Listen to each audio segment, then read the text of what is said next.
নমস্কার বন্ধুরা, your query YouTube চ্যানেলে আপনাদের স্বাগতম।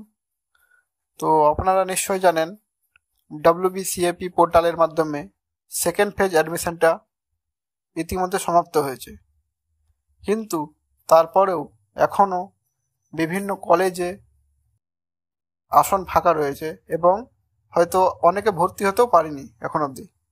তো তারা কি করবে, তারা কি করে ভর্তি হতে পারবে, চলুন আজকে সেটা নিয়ে আলোচনা করি। আচ্ছা, তো প্রথমে আমরা চলে যাচ্ছি WBCAP এর ওয়েবসাইটে। এখানে দেখুন একটা নোটিফিকেশন দেখাচ্ছে স্ট্যান্ড অ্যালোন মোড বলে। তো কি এই স্ট্যান্ড অ্যালোন মোড? তো ব্যাপারটা হচ্ছে যে WBCAP পোর্টালের মাধ্যমে কিন্তু অ্যাডমিশনটা ক্লোজ হয়ে গেছে। তো এখন থেকে প্রত্যেকটা কলেজ নিজের মতো স্ট্যান্ড করে নিজস্বভাবে নোটিফিকেশান বের করবে।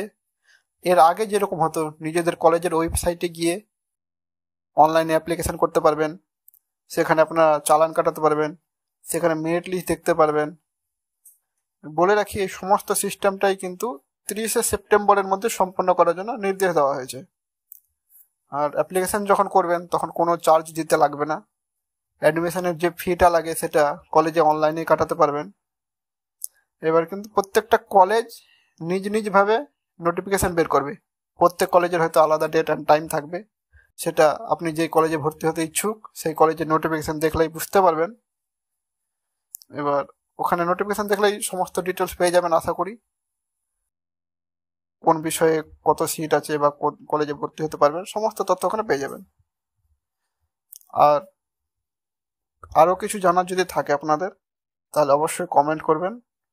তো আপনি যেই কলেজে ভর্তি হতে চাইছেন সেই কলেজের নোটিফিকেশানটা অবশ্যই নজর রাখুন। ধন্যবাদ।